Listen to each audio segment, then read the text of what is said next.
I was hoping to tell the story of our engagement, Andrew and Mai's engagement, at his celebration of life.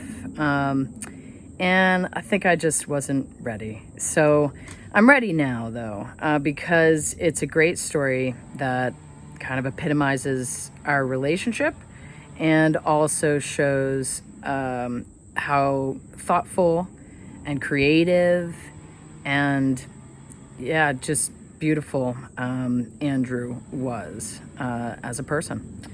So we started dating at the end of 2010, and leading up to that, we took a lot of hikes, went out to dinner, and a lot of the conversation was around music.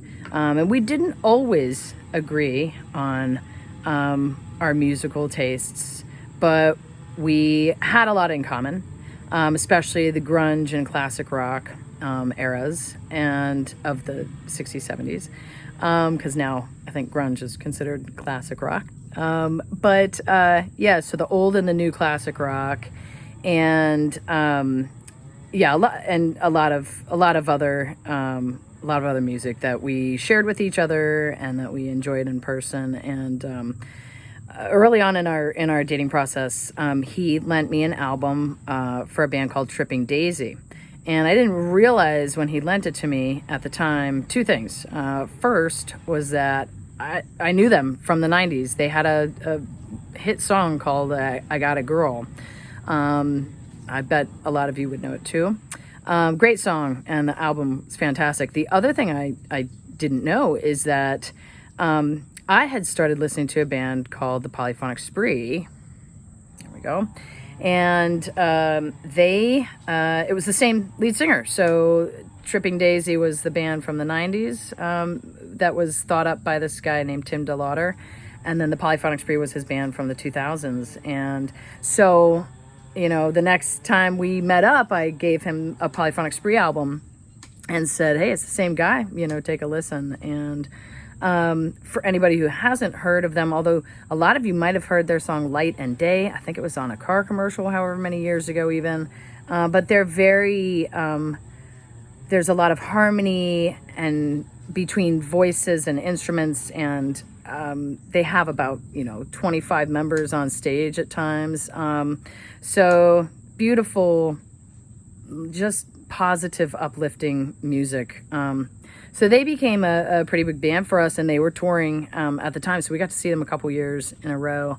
And I think it was, 2013 at some point, they had a fundraiser for an album for their You and Me, I think it was, album and tour. And so we both donated. It was through Kickstarter.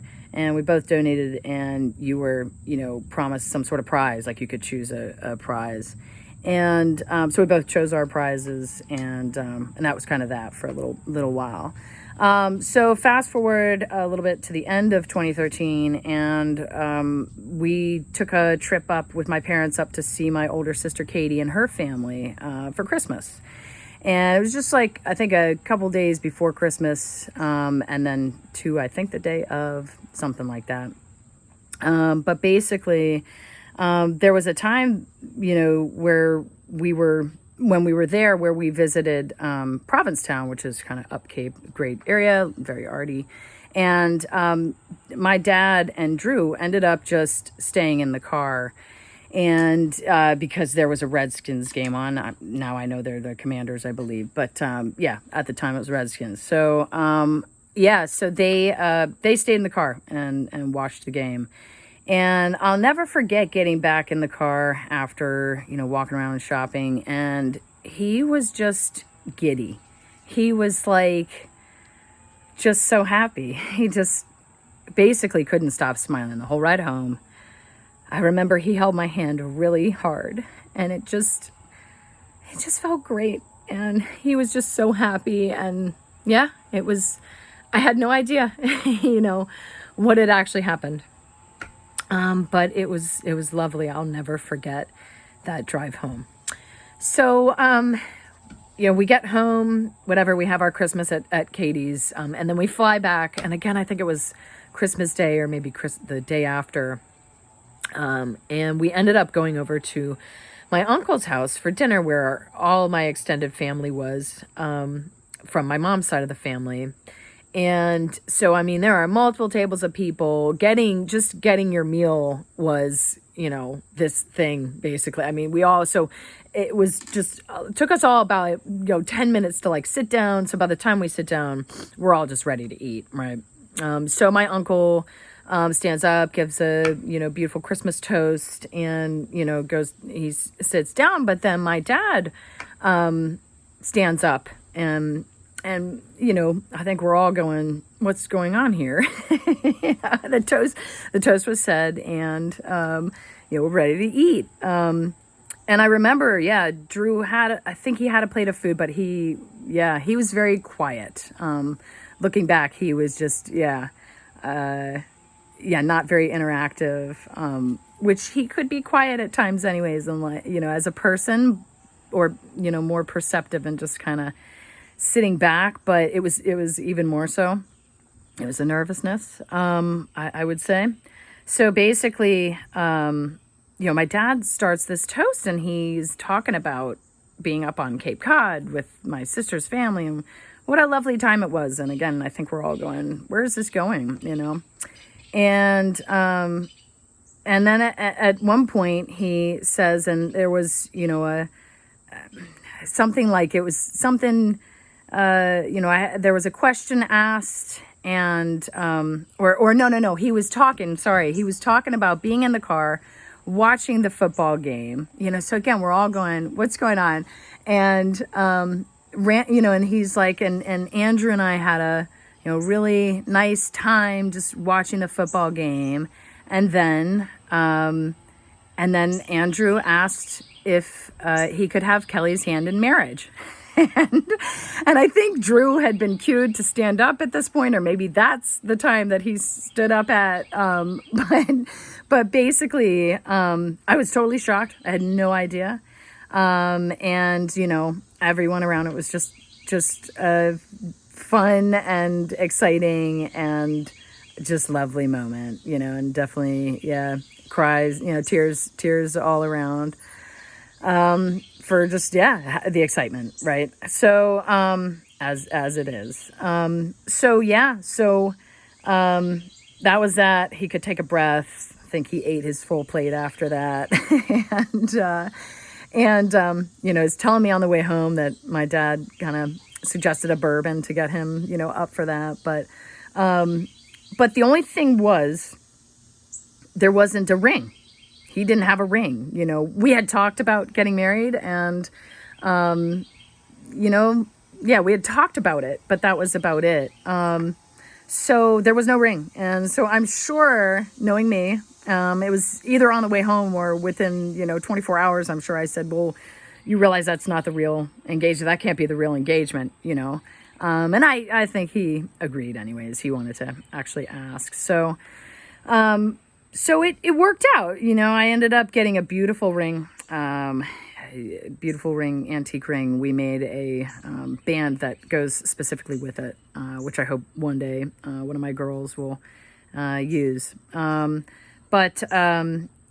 So we got the bands, and it's now, Valentine's Day weekend, and we're going down to Wintergreen, and it'll be just us. And I just assume, we'll go hiking, and, or somewhere there, that he'll actually ask me to marry him. Because at this point I've gotten the ring, and he has it. He just has it.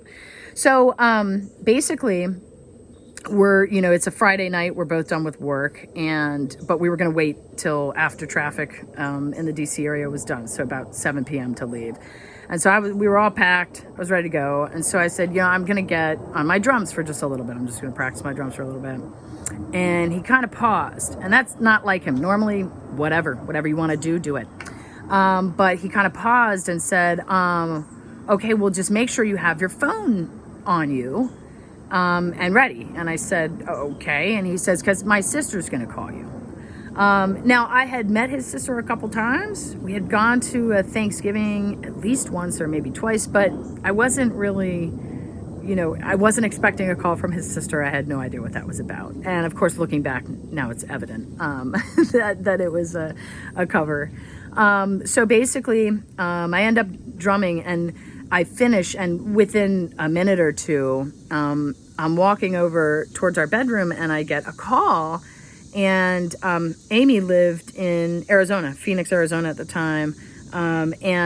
But the phone said Dallas, Texas. And I just said, hey, I'm getting a call. This is from Dallas, Texas. And he said, oh, yeah, she's traveling for work. My sister's traveling for work. Yeah, pick it up.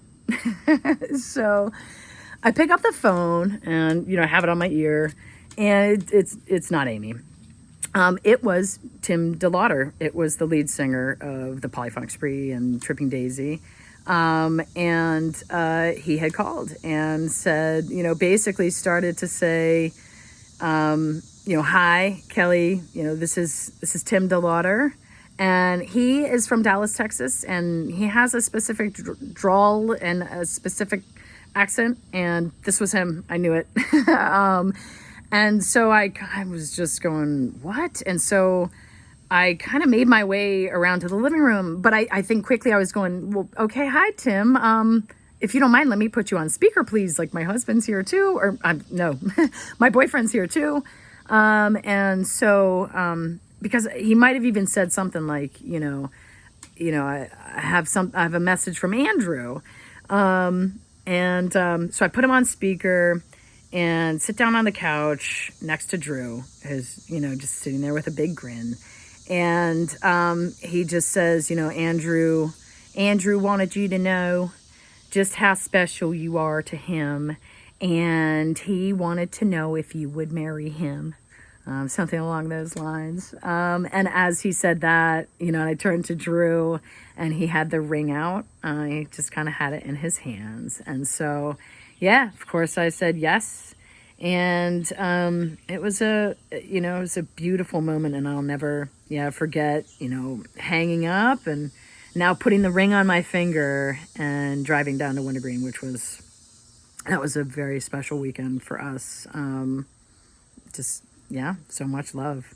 So then I'll end the story. I swear it's going to end soon. But that was, as I say, he was so thoughtful and creative. And basically, he had gotten a different prize, for donating. But he had then emailed them and said, hey, instead of whatever it was, could you call my girlfriend and propose for me? Because that was a donation option, was to get a call from Tim DeLauder. Or have a call with Tim DeLauder. So then, the ending is, so we saw them for the third and final time. I think it was in Portland for sure. It was definitely in Portland at the Star Theater.